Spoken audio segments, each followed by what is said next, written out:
Window World, the official windows of the Kansas City Chiefs, presents Kevin Keatsman Has Issues online at windowskansascity.com. They are calling it March Sadness in Kansas City, and it is truly the case, as apparently nobody is headed to T-Mobile Center this weekend to watch the Sweet 16 and the Elite 8 games, which will send someone to the Final Four. Ticket prices have plummeted. There are going to be empty seats, and this could be embarrassing for Kansas City. Local officials like Kathy Nelson at the Sports Commission will tell you that $14 million worth of revenue will be generated this weekend in and around T-Mobile Center in downtown Kansas City. We find that hard to believe if locals don't show up. We have nice teams here, but they're from a long ways away, and they will certainly travel and sell out their allotments, which isn't very big for college basketball teams in this round. Generally speaking, tickets get hotter and hotter because of the local venue, because there is either a local team playing that drives ticket prices up and sells out arenas, or they're in a massive or fun location for this round, as is the case with Madison Square Garden in New York or Las Vegas, Nevada. So we have two major venues this weekend. As I just mentioned, they're Las Vegas and New York, where ticket prices have skyrocketed because of the cities they're in. And we have two medium-sized markets, of which Kansas City is the biggest of the two. Kansas City is bigger than Louisville, where the other regional finals will be. But Kansas City is really, really struggling. And it drives home a point that I've said forever. We fancy ourselves with the, Basketball Coaches Hall of Fame and all this stuff downtown as being a college basketball-centric community, and we are not. We are a major league city, and the Kansas City Chiefs winning 2 Super Bowls in the last 4 years has only made that more clear for anyone. Literally, I believe more people will go see the NFL. Well, we know there will be more people go see the NFL draft in April than will go to T-Mobile Center to watch college basketball this weekend. That's the case. Kansas Cityans and most fans love their teams. They support their teams. They'll do anything for their team. This town is very major league in that. And I've been to a lot of places and a lot of NCAA tournaments. And what you learn is some places just flat have enough tourists, enough people, enough population that they're going to fill a place. And another, there are times that people simply don't care. Everybody, of course, is shocked that Kansas is not here this weekend. If Kansas had won its games, Kansas had beaten Arkansas, they're here. Sprint Center is sold out. T-Mobile Center is sold out. The ticket prices are through the roof, and everybody's excited, and the power and light is full. With Kansas out, is Kansas City a college basketball town? Well, who's talking about Kansas State? Kansas State fans are. That's pretty much it. KU fans are locked in on the players that are transferring out. Missouri fans are locked in on what's next for Dennis Gates in year 2 and have moved on to recruiting. And while they'll watch the games on TV, that's far different than saying I'm going to the game. How bad is it? If you go to ticketsforless.com, okay, and no fees added, this is the actual price, just to get in to the Kansas State-Michigan State game, just to get into Madison Square Garden, lowest price ticket, just to get in to see that game Thursday night, $449. So it's sold out. The tickets are in the aftermarket. You pay a premium, $449 to get into the doubleheader session Thursday night at Madison Square Garden. You want to get into Las Vegas and see what's going on in the West region? Your get in the building price is even higher in Las Vegas. It's $460 to get in the building. You want to get in and see Texas, Houston, Miami. You want to see these great teams coming in here in Kansas City on Friday night. And I mentioned to Jessica, she said, why wouldn't we go? We love college basketball. Why wouldn't we go? You want to get into T-Mobile Center. This is to get in the building, just to get in. Lowest price, Kansas City, $33. $460 to get in the building in Las Vegas, $33 to get in the building in Kansas City. If you want lower level seats, okay, so those are obviously upper deck. If you want to sit in lower level for the Sweet 16 on Friday night in Kansas City with high seeds, great NBA players, all kinds of tremendous action, and everything laid out there on the floor for these players trying to get to the Final Four, it's $45. It's 10%. It's less than 10%. It is 9% of what a ticket would cost you in Las Vegas. And this is This is really sad and embarrassing for a city that claims it is the college basketball headquarters of America, that there's so much history, so much tradition. I was absolutely the first to coin this phrase. Kansas Jayhawks are Kansas City's team. They are. As many people in Missouri love them as in Kansas. When they're not playing, college basketball is over. We chronicled this on the podcast on Wednesday, how the media are now treating the NCAA tournament, especially sports radio. They don't know what to talk about with Kansas out of the tournament. They can't wait for the Royals to get to Kansas City to go get some interviews, get some people on and start talking about the start of the season. They are literally caught in no man's land here. And I'm not even saying they're doing the wrong thing. I don't think it's particularly great business for me to come on this podcast and spend the first 15 minutes breaking down Kansas State, Michigan State. Many of you will watch the game, but not all of you are K-State fans, and you don't live on the edge of your seat. What moves the needle, what drives the bus here is when Kansas is playing, and another big reason they're Kansas City's team is, when they're playing, of course, there are so many people that are fans of Kansas. That obviously gains ratings and sells tickets and all those things. But the people that don't like Kansas really hate Kansas. And they like to watch to see them lose. And they were thrilled on Saturday when Arkansas knocked them out. And that is hundreds of thousands of people in Kansas City. And that moves the needle too. But this is a dud, folks. This is an embarrassment for Kansas City. We bid these things out. The reason Kansas City likes to get the regional final is they always believe, hey, listen, if we don't get the proper teams, this is a big enough event that local sports fans will buy tickets and go. And now we have an event for $33 where local sports fans have said, no, thank you. I'm not going downtown and you know, whatever's happening downtown, I don't know. This is also a symptom, I think, of everything going on in our country. Some people are afraid to go downtown. Some people find it inconvenient. They'll go for their team. They'll do it, but they're not going to go just to watch generic basketball. Keep in mind, there isn't any game on TV at the other location or anything going on Friday night that would keep you from going. There's nothing. Don't tell me it's post-pandemic. People are afraid to go to games. I don't want to hear it. I've watched too many people go to Arrowhead. I'm going to watch a sea of fans in a few weeks at Union Station for a draft. No. That's not it. That's not it. We know what people will go to, and we know what they want. We are also told this is Soccer City, USA, that we're soccer town. Are we going to be this embarrassed when the World Cup gets here? How many people are going to have to come from other countries and other parts of the United States to fill Arrowhead? What fraction of people, I don't even know what the number would be. Let's say there's 60,000 people at Arrowhead, or there's 60,000 seats at Arrowhead for the World Cup. And I don't know who's playing. Honduras is playing Greece. They both have teams. I just threw out two countries. I don't know where I came up with those countries. They're playing each other. How many Kansas Cityans are in that stadium? What is your guess? I'll give you mine, and I could be high. 10,000? They better come from somewhere else. They'd better come from other cities in the United States. They better fly into this country because the ticket prices are going to be high. I mean, seriously? We got the Sweet 16 in Kansas City, and ticket prices in New York and Las Vegas are basically $450, and here they are $33. And we consider ourselves college basketball's mecca, the epicenter of college basketball. Not true. Even in Louisville, a much smaller city, but much more focused on college basketball. They don't have the Chiefs. They don't have the Royals. They have Kentucky and they have Louisville, and they love college basketball. This is a smaller city with fewer fans to draw from and no apparent team that is a major draw there for them. Even their tickets are almost 2.5 times what ours are at $110. Cheapest to get in. Well, no, that's more than that. That's 3.5 times.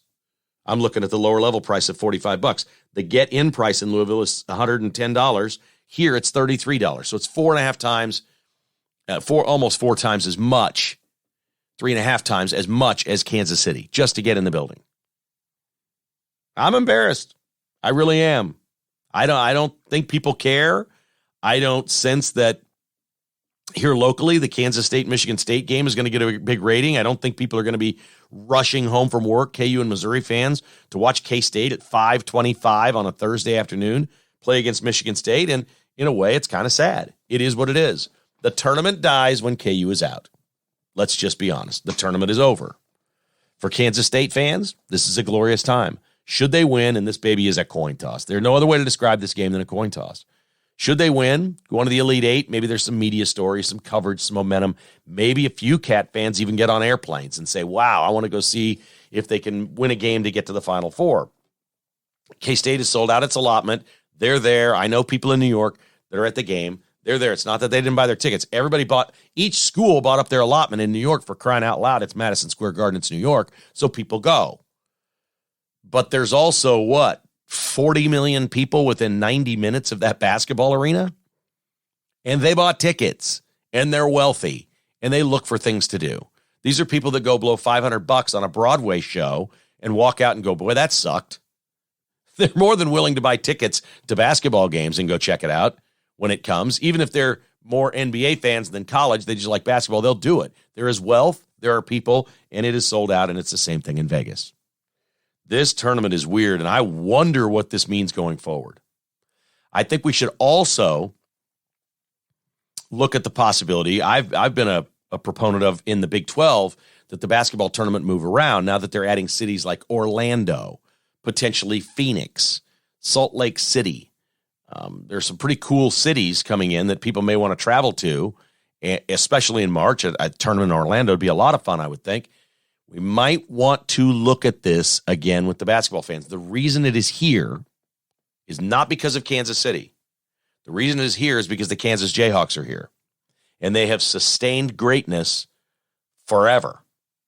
They played this tournament in Dallas. It flopped. They'd go to Oklahoma City. Flop. Doesn't work. Put it here. It works because KU fans buy all the tickets. They buy them up for the Big 12 tournament. And the new commissioner knows that. And I think maybe I've been wrong. I'd love to go to a tournament in Orlando. I'd even consider Houston, take my golf clubs. It's March. How fun would that be? Where last year it was snowing in Kansas City. This year it wasn't great. People would want to go somewhere where they could maybe, if Arizona State comes in, go to Tempe, see the games, play some golf, world-class golf. Spring training's going on. The Royals are playing games. I mean, there's a lot of possibilities here for the Big 12 as they go forward that seem like better places than Kansas City. The question is, will the KU fans buy the tickets? Because that's the only reason college basketball is a big thing in Kansas City. It is the Kansas Jayhawks. And I'm not knocking Kansas State, which is in the Sweet 16, and I'm not knocking Missouri. It's just a fact. Missouri left the conference. Kansas State has not been near. Kansas State's been pretty good. We mentioned this could be the third straight coach they've had go to the Elite Eight. They've had some success and some good players here, but they're not Kansas, and everybody recognizes that in this town. They haven't been. It's an embarrassing day. It is an embarrassing weekend for Kansas City. I guess my message to you here is, if you love basketball and you like sports, which I do, I think we may go down Friday night. You're in the building for $33. You got no excuse. It's fantastic. Go do it. All right, as far as the games on Thursday night, I'm throwing darts here. Don't go betting any of your money on anything that I say. I think Kansas State will beat Michigan State because I just think their two key playmakers will make plays when it's on the line. And Michigan State pretty much lives and dies by the three. They're an outstanding three-point shooting team. They've got a forward that goes out to the corner, and he's hitting almost 50% for the year. It's ridiculous. Kansas State, not a great defensive team, but they've been pretty good on the wing. They're long. They guard threes fairly well. I like that part of this matchup. The part I don't like is Tom Izzo versus Jerome Tang. I like Jerome Tang, but he repeatedly says, look, it's not about me. It's not about what I do, my coaching. It's about the dudes. And Tom Izzo is going to try to X and O his way to a win here. I'm still going to go with Kansas State. This game can go either way. We'll call this one close. Let's call it 72-67, Kansas State. I'm going to take UConn on Thursday night. I'm starting to buy into that conference. They're having success in this tournament in a way that the Big 12 hasn't. I think Tennessee is the best defensive team that I've seen in this tournament. The best defensive team that I've seen in this tournament. So I'm going to go with Tennessee. And I'm going to go with Gonzaga over UCLA. And the reason I do that is I recognize that most people believe UCLA is a significantly better team, but I like the fact that Mark Few has been there. Drew Timme, the big guy for Gonzaga, is 100 years old. He's been in a million of these things. I'm going to go with experience in coaching in the Zags game because I didn't go with experience in coaching in the Michigan State game. And I could have those totally backwards. It could be Michigan State and UCLA. One of those teams will win because of their coach and their experience, meaning Michigan State and Gonzaga, and one of them won't. That's what I'm going with. One other college basketball note on the same topic we were talking about in Kansas City, and we see this a lot in a lot of places. Dana Altman is the head coach at the University of Oregon, and wow, did he dare his bosses to fire him.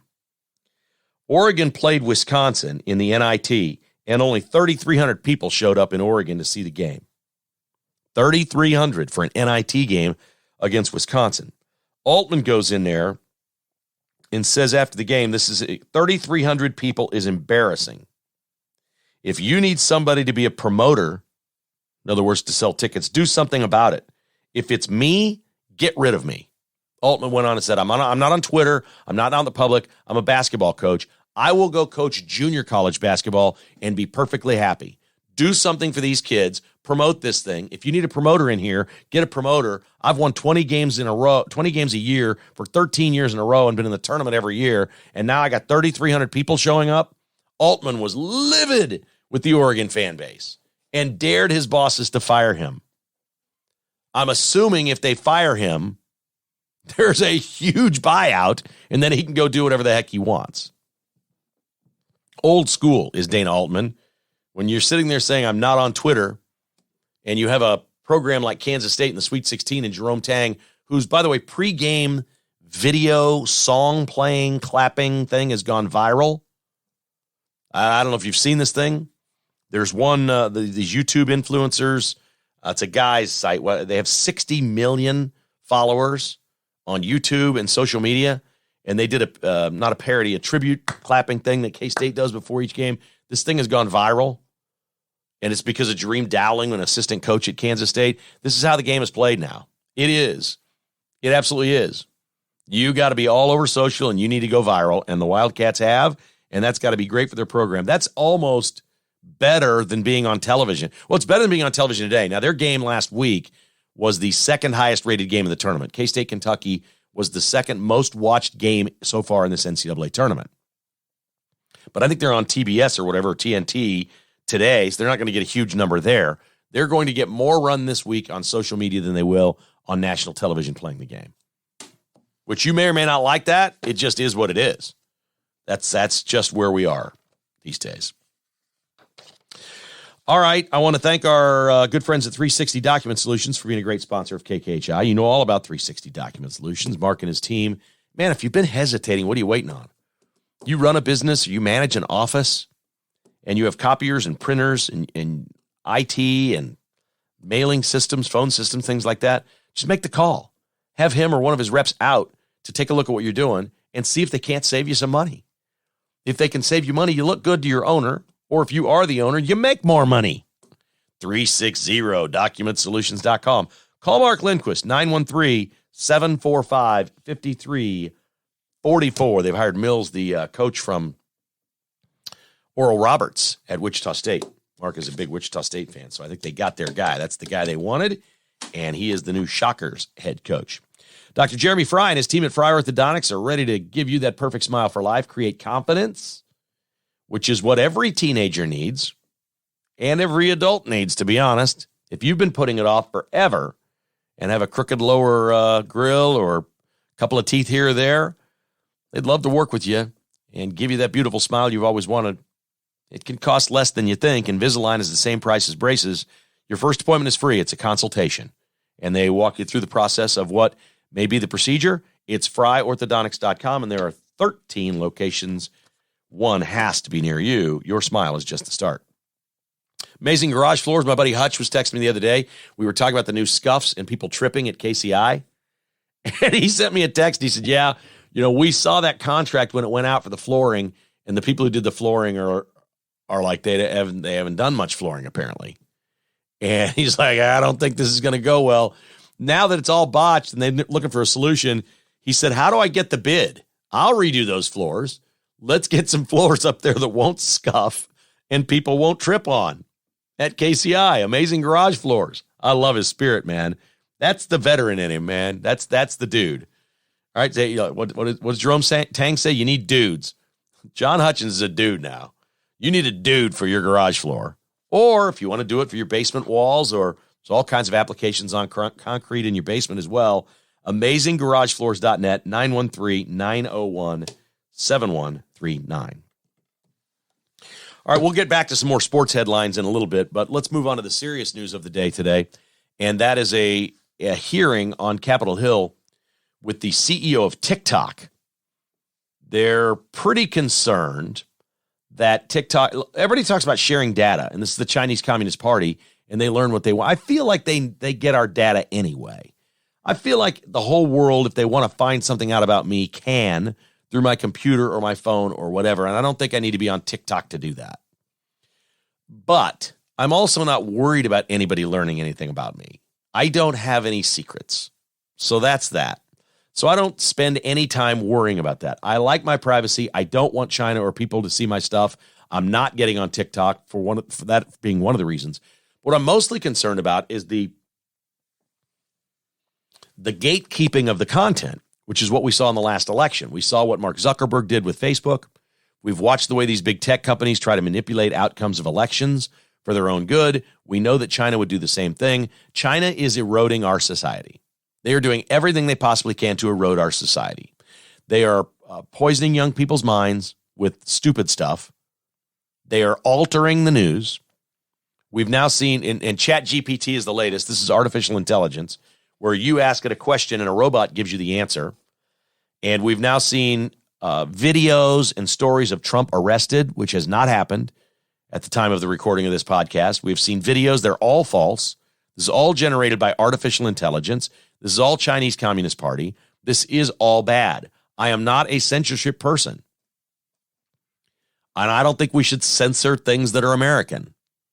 But when we know other countries are literally trying to do harm to our country and take it over and reduce it to maybe the third, fourth, or fifth most powerful country in the world, we have to do everything we can to stop it. Here's our problem. The Democrats are in charge. The Democrats are in charge. They don't want to touch TikTok. They know TikTok is bad. How do you know they know it's bad? Joe Biden runs the government. Joe Biden has banned TikTok for government employees. States are doing this right and left. Government employees can't be on TikTok. You cannot use your government-issued phone on TikTok. They know how bad it is. Here's the hypocrisy, the ultimate hypocrisy of Democrats. TikTok cannot be on our government phones because they don't want them spying on us and altering what we see. But they can be on every young Democrat voter's phone. We welcome that because they know what's going on. China and Russia want the Democrat Party in America to succeed. They want the breakdown of religion. They want the breakdown of our military. They want the breakdown of our borders. They're all in the same boat. We've talked about this a million times. Xi, Biden, and Putin all want the same thing. They want the Democrats in power in this country. TikTok CEO, for his part, is going to be on Capitol Hill answering questions. India and many other countries have banned TikTok already. The CEO put a video out to all of the subscribers, the users on TikTok in America. That's 150 million users. Some of those are bots. Some of those are duplicate accounts. So let's not convince ourselves there's 150 million individual Americans on there. It's probably half that. But most of them are young, impressionable people. Most of them, when they go to vote, are being swayed to vote Democrat. And this CEO went online and did a video and said, they're calling me into Capitol Hill. They want to take your TikTok away from you. Call your representative right now and tell them no. The Chinese are on TikTok telling young American voters to notify their politicians, their representatives, that they want to keep TikTok. So how do you think this goes? It goes like this. We take TikTok away from government employees because we know it's sick and it's dangerous as hell. We keep it for the young kids so they can be indoctrinated and swayed by Chinese propaganda to vote for Democrats. That's what we do. And really, wouldn't it be a pretty good campaign to just go out, if you're Trump, and say, Putin and Xi both endorse Joe Biden. There is no question they want Joe Biden in. None. Zero. Wouldn't that resonate with the American people? And isn't that what we're talking about? And artificial intelligence is even scarier because they just make things up. Last week, a reporter went on ChatGPT. If you've not heard of this, you type in, it's a keyboard function. You type in a question and it gives you the answer. You can type in, how do I write an essay on the Civil War for my college class? And it will spit one out for you. You're going to need to change a few words here and there because you're going to get, it's plagiarism essentially, but the thing will spit it out and you'll probably get an A. So artificial intelligence now can just whiz you right through school if you want it to. Because God knows what the schools want you to read and hear, and ChatGPT is going to spit that out. When one reporter, a conservative guy, went on last week, the question was, what is the difference between Fox News and CNN? And it was shocking what ChatGPT came back with. Fox News is considered right-wing propaganda that cannot be trusted. They push false narratives that are harmful to America. And then CNN, its response was, CNN has been widely regarded as the most trusted name in news where you can get facts about a story without any bias. Honest to God, that's what the artificial intelligence did, ChatGPT. So we know this. We know all of these tech things are being set up with algorithms in them to move the country left. There is no question. There is no doubt about any of this. And there's no exceptions. They're all the same. Every new technology we get in this country is pushed by the left. It's made by the left, and it is pushing America left. It is to guide you. Yes, they're in it to make money. Yes, they want you to download their app. Yes, they like to make a profit. But I'm telling you, their higher calling, their theology is socialism. It's the uniparty. It's getting rid of conservatives. That's their theology. Honest to God, that's what it is. It's not a political party anymore. It's their religion. They've become religious zealots, pushing all of their leftist agenda because they don't go to church. They don't believe in Jesus Christ. They don't have a religion. They don't believe in a higher power. They're empty souls. They are frightened, scared people, always. And they want, when you're frightened and scared, what you want somehow is to gain some sort of control in your life. And that's what this is all about. And we've seen it at every turn. And it's pretty scary. I don't know what happens with TikTok or ChatGPT is even scarier. Now you've just flat out got a search engine where it doesn't give you options, it gives you the answer. You know, they're promoting ChatGPT.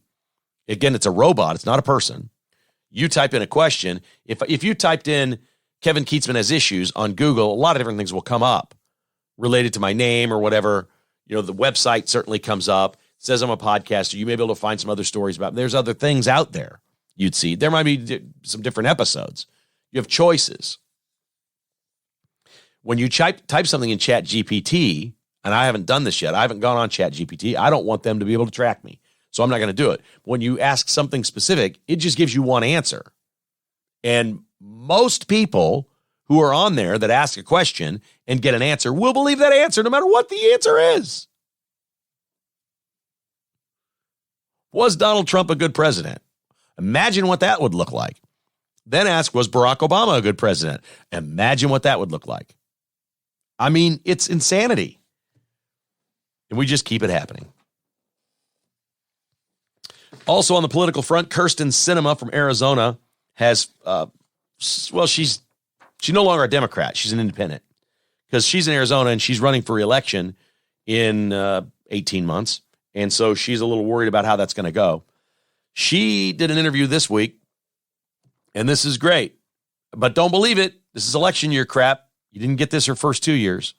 Senator Kyrsten Sinema, independent from Arizona, said she stopped attending the Democrats' quote, dumb luncheons because, quote, old dudes are eating Jell-O and everyone is talking about how great they are, quote, according to a new report in Politico. While speaking with GOP lobbyists in Washington, the Democrat turned independent senator reported that caucuses, quote, lunches were ridiculous. It was old dudes all eating Jell-O. Everyone's talking about how great they are. I don't really need to be there for that. That's an hour and a half twice a week that I can get back. The Northerners and Westerners put Cool Whip on their Jell-O, and the Southerners put cottage cheese on it. Good for her pointing out how ridiculous our government is. Thank you, Kyrsten Sinema. And good luck to Kari Lake running against her, which I think is probably what it's going to be. Kyrsten Sinema is going to have to go to the middle to win in Arizona. And that may work against Kari Lake. She's really far right. I don't know. I'm not tuned that far into it with Kyrsten Sinema. It's amazing when these politicians move one direction over the other. Oh, this day in Ronald Reagan history is coming right up. Brought to you by bstock.net, 14680 South Flaming Road. Everything electronics. My goodness, do they have computers and laptops they got to get rid of. Make an offer on a laptop, folks. Find one on their website, make an offer. They flat got to go. I'm telling you, they have great laptops for really, really low prices. They're way overstocked at bstock, 14680 South Flaming Road. Don't forget, the Red Tag Deal of the Week is at the KK List. Go to the kklist.com. Click on Red Tag Deal. It is a MacBook Pro from 2020 with a 1-year warranty and all the bells and whistles. You can bid on that and get it for a low price at bstock.net. Our friends at Colbert Hills would like you to come play golf this year and stay and play at the Sammy Family Stay and Play Lodges. Use the promo code KKHI or mention it when you book your weekend stay or weekday stay and save 15%. Call 785-223-3021 or email Joni, Joni, Joni at colberthills.com. Stay right there in beautiful lodges right by the Colbert Hills Clubhouse and play a world-class golf course. Take your buddies, make it a couples trip, make it an outing for your office. They got rooms for groups of up to 16 that they can accommodate right there. They can cater food in for you, drink, everything. 75-inch big screens in the family room. It is a great place to get away, feel like you're on a golf vacation, and play a world-class golf course. If you're going to play Colbert Hills this year, email Joni at colberthills.com. And, of course, our friend TJ Vilkanskas at Back 9 Development, your custom home builder. If you would like to speak with him about building, whether it's commercial, residential residence for you, or if you'd like to be in the business, maybe building a house, try to sell it and make money, he is all in the development business. Back9development.com. If you have land that you're interested in developing somehow, call TJ and ask him about it. He is working anywhere in the Kansas City area, all the way west toward Manhattan. Lawrence, Topeka, probably Emporia, places like that. If you've got some land, you want to develop it, back9development.com. TJ Vilkanskas at 785-236-0161. Everything is online at back9development.com. 40 years ago today, President Ronald Reagan announced the Strategic Defense Initiative, soon to be known as Star Wars. It was before the Cold War had ended, and he said, we're going to have this thing built, we're going to have it built fast. And if Russia, the Soviet Union at that time, lobs a missile at us, we will shoot it out of the sky. We're going to have a Star Wars Strategic Defense Initiative, missile defense system to keep our country safe. That was 40 years ago today. It was a beautiful thing. Some people on the left laughed and thought, what is this wacky dude talking about? It worked. We do have missile defense systems. They're pretty damn good, and I'm guessing we have missile defense systems that we don't even know about. We've got some really good stuff. But they laughed at it and nicknamed it Star Wars, and, you know, Star Wars was obviously, it still is, but it was a big, huge, big cultural phenomenon then. Now it shares the space with all the comic book movies. But I don't think they were really laughing at Reagan, but anytime they could twist something and kind of make it look not as serious as he was, they did that. Soviet Union took it seriously, and in a few years, the Soviet Empire collapsed, largely because we were the wealthiest country on earth, which is why you have the best military, and others are afraid of you, which is why China and Russia are working together to become a wealthier, more influential, and powerful pairing than the United States is. And the Biden administration seems intent on letting that happen. They seem to believe that that's just going to be absolutely fine. No big deal whatsoever. Oh, good for them. All right, let's move back to sports now. And the Chiefs, former Chief McCole Hardman, is signed with the New York Jets. $6.5 million, 1-year contract. And a lot of people have said, well, that's not very much money. Why is McCole Hardman here? And the answer is pretty simple. The Chiefs have McCole Hardman. His name is Sky Moore. If you haven't noticed, the Chiefs keep drafting small wide receivers they can use on the jet sweep, the trick plays, the little plays that we've seen Tyreek Hill do, McCole Hardman, and now we see Sky Moore doing them. They will always have that guy. That guy is always available in the draft. Many times he's available in the draft in the 3rd or 4th round. There is no reason to pay these players a bunch of money. This will be a rotating position for Patrick Mahomes his entire career. And Sky Moore is that guy who's inexpensive, and there's no reason to sign McCole Hardman to a long-term deal. Chiefs know what they're doing on this front. This is a proven deal. The Tyreek Hill trade was a great trade. The draft is coming up. We'll talk more about it in April. If you're asking me what I want the Chiefs to do, I'd love to see they have too many picks again. They can't pick all these. They have to trade picks somehow.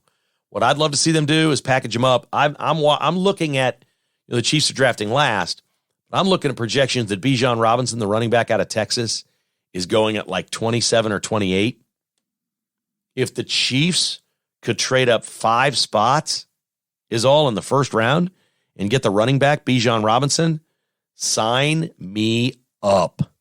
This guy is a beast.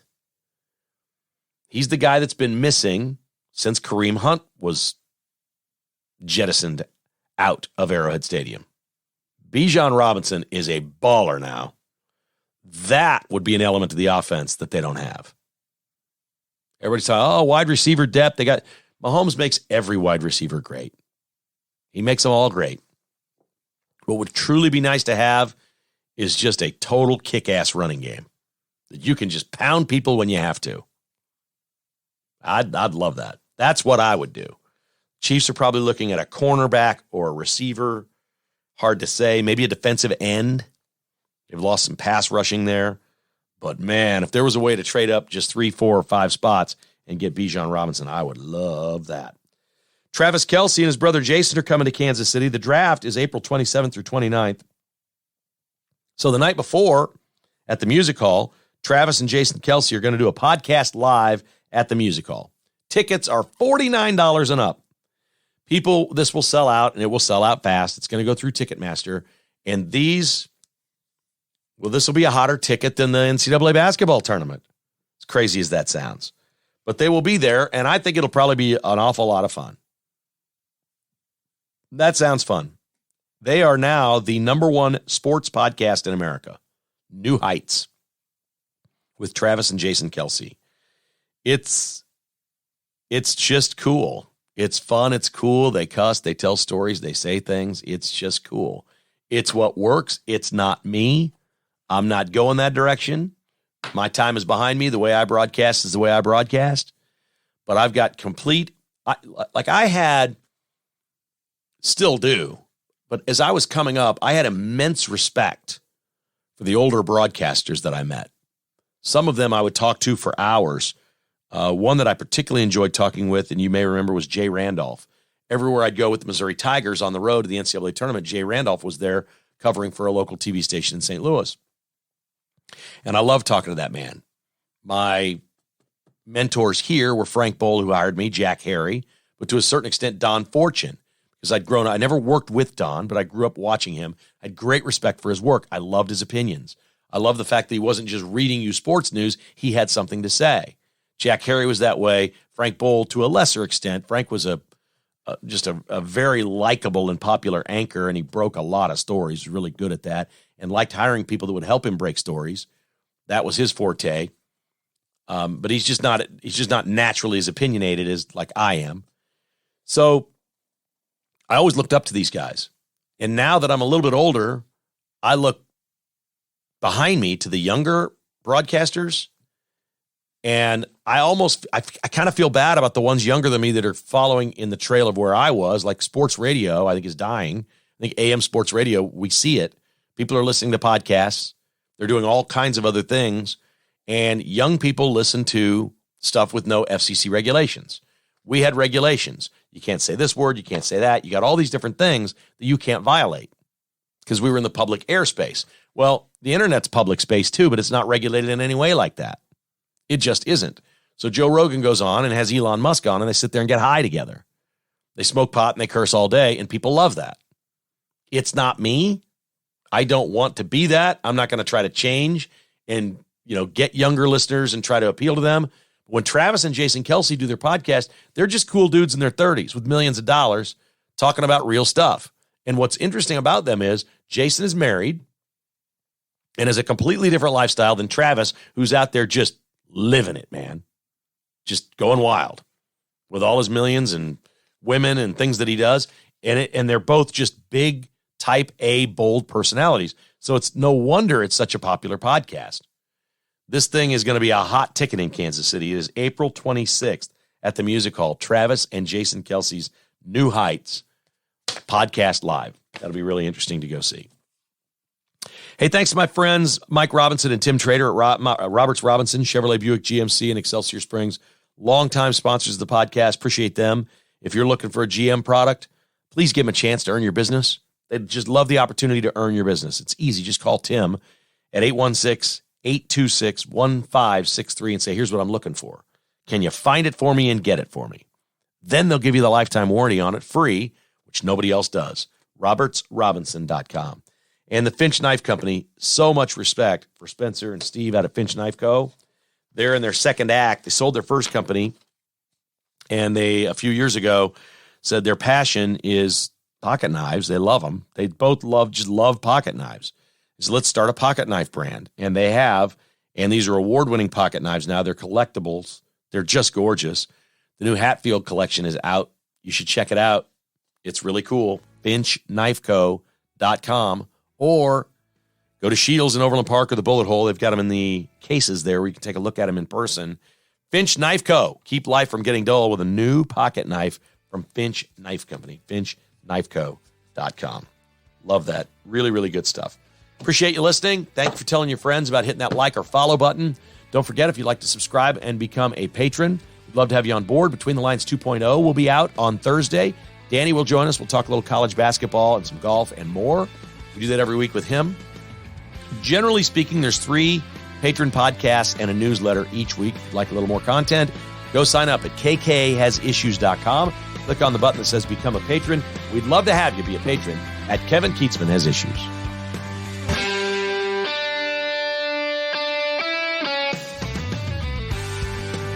Thanks for listening to Kevin Keatsman Has Issues, presented by Roberts Robinson Chevrolet Buick GMC.